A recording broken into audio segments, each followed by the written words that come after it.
Okay, so today we're talking a little bit about security when it comes to the Apple side of the IT equation. And I've always understood, I mean, publishing industry, we all use Apple Macs and all those marvelous technology. And we've always been sort of congratulated ourselves that they're fairly secure compared to PCs and stuff like that. Is that still the case? I mean, is it still right that Apple devices in general are less vulnerable, less high profile when it comes to malicious attacks compared to Windows-based IT? I mean, it's a fight. There's definitely a lot more threats out there on the Apple side than there ever have been. Apple's moving very fast to patch and secure things as soon as they see issues. But, you know, in the recent Acronis CyberFit conference, in their keynote, their first slide was an 1,100% increase in Apple threats. And that was their most vulnerable threat vector that they saw. So it's just down to the fact that there's a lot more Apple devices. There's a lot more valuable data on those systems that make them a high threat vector than ever before. Okay, so you potentially answered the question, but in terms of the reason for that, as you say, is it just literally because once upon a time there were only X amount of Apple devices and now there are like, 100X, so it's just, or are the hackers finding it easier, or just because they get bored doing stuff on Windows, they've moved over to Apple en masse to try and sort of hack those systems and cause trouble? It's clearly mainly because of the amount of devices out there today, especially in different areas of the workplace. But I go back to something that happened about 10 years ago with Orbitz, where they literally gave higher prices to Apple users that searched for travel than PCs. It's just an expectation that there's a higher value threat vector of users on an Apple device, as well as a higher proliferation of them today. Okay, and in terms of the, I guess the combating this, I'm presuming that whether it's an Apple device or Windows-based device, the sort of basics of the security best practice applies. So we're talking about sort of process, people, and technology. Can you give us some idea of how that applies specifically to the Apple world? Apple's really, really good about patching. Now, what they're doing now more than ever is they're patching their latest operating system. And this becomes a little bit challenging. So for right now, they're patching the latest Monterey with the latest security fixes. They're not patching earlier OSs like they used to do before. So you have to be on the latest OS, number one. Which has some challenges because you're going to go to the latest and greatest, which will have some potential instability issues, but you have to be there. And then the normal patching cadence that you've got to be able to do. Apple patching, especially if the tools are not used and in place, they have a much slower time to patch than even on the Windows side, because there's just not many tools around there. So that's at a systems level. And then at a user level, one of the other big problems is that nobody really manages the users on the Apple device. It's still one of the big challenges compared to Windows. When we used Windows NT, it was we logged in with our user account with Active Directory immediately, and everything was solid. So that's why Addigy actually doesn't charge, and we provide IDP identity login to the Mac when it comes out of the box with Azure AD, Google, Okta, O365 with MFA, and ensure that we're really managing the authenticity of that user on the device and through the whole life cycle like we should be for IT.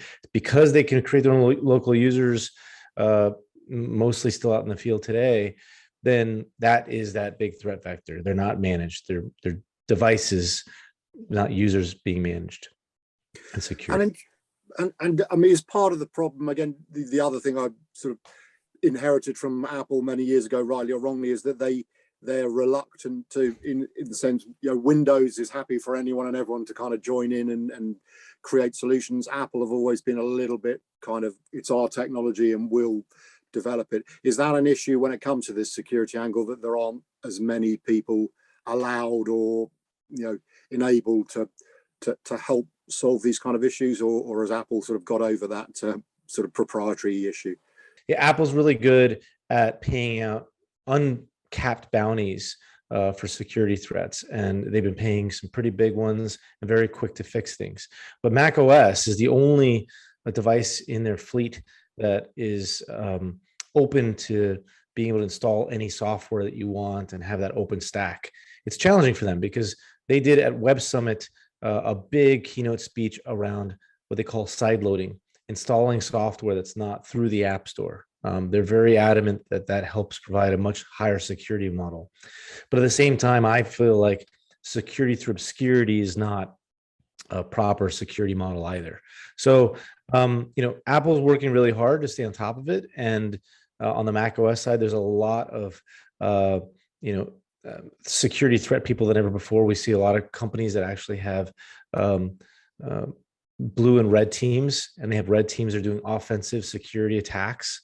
And they're finding a lot of new stuff and helping to make it more and more secure every day.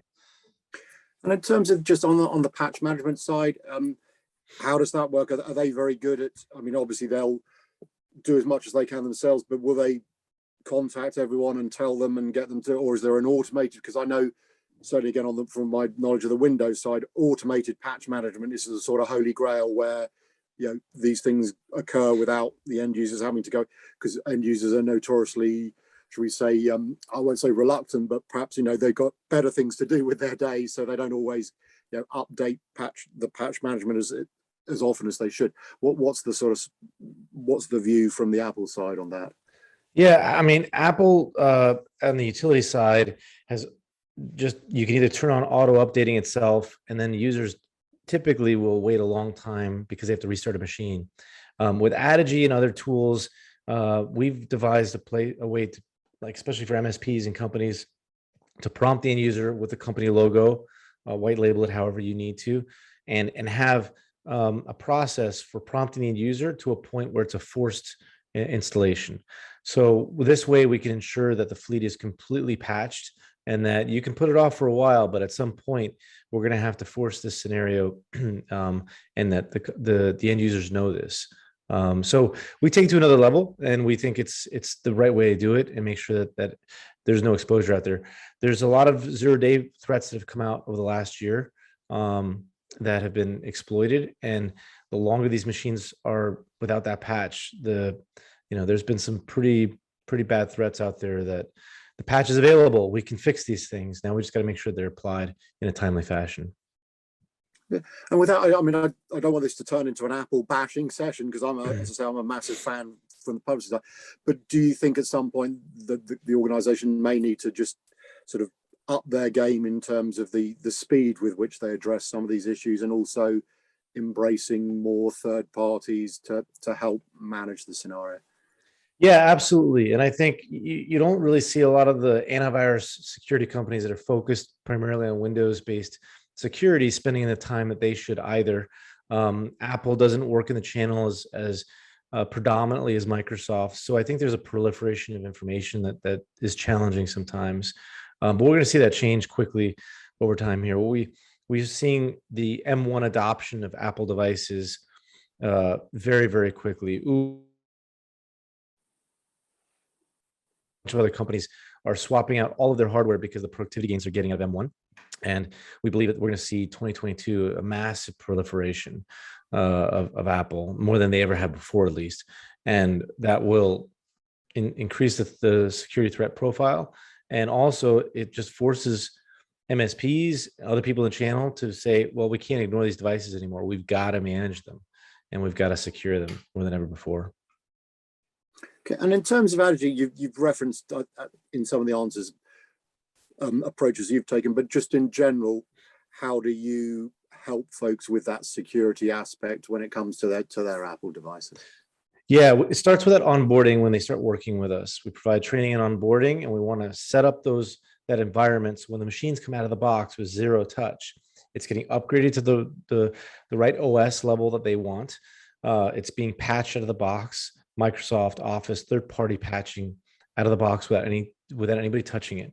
And this is important because if we have a user that leaves the company, we can immediately wipe the device. It gets set back up in a few seconds. New user logs in with the company login information with their IDP, and then everything gets fully patched up to speed with where it needs to be. So we really work hand in hand to make sure that our customers are able to realize that very easily and everything else becomes very simple out of the box from then on. And for your answer to the previous question, you're anticipating to be, dare I say, even busier next year. As you say, you think there's going to be a significant sort of uptake in Apple technology during 2022. Yeah, I mean, this is our, I think it's indicative of the rest of the industry, but this is our 5th record growth quarter in a row. And as we've led into 2022 here with the M1 chips, I mean, what people don't really realize is M1 is seeing exponentially different performance levels compared to Intel. I mean, mine right here, I've never heard the fan spin up yet, and it's a lightning level of difference. The form factors of changes that they've made back to the stuff that people loved. We're seeing massive organizations that are predominantly Microsoft shops predicting some pretty big changes in their portfolio.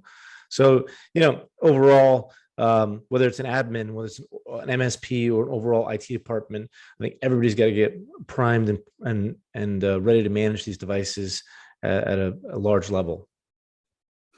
Okay, and maybe just before we finish, it'd be nice to understand a bit more about Addigy, what your plans are. As I say, clearly you're anticipating an uptake there, but in general, any plans you can share with us for the next year, in terms whether it's products or developing the company's presence, etc.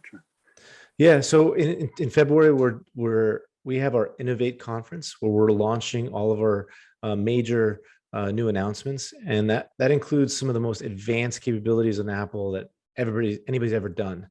So we're very excited to provide that to our enterprises, our MSPs. We're the only multi-tenant MDM platform on the market, so we're the only platform that gives you that ability to manage multiple organizations all under one account, one roof, to scale operations of what you do, and just really the largest amount of innovation we've ever done.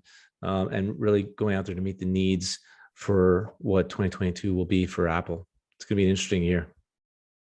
Okay, well, that's great. I mean, it's been lovely to catch up with you, Sir Jason. I'm sure we will speak next year after these February announcements. But for now, thank you very much indeed for your time. Thank you, Phil. Take care.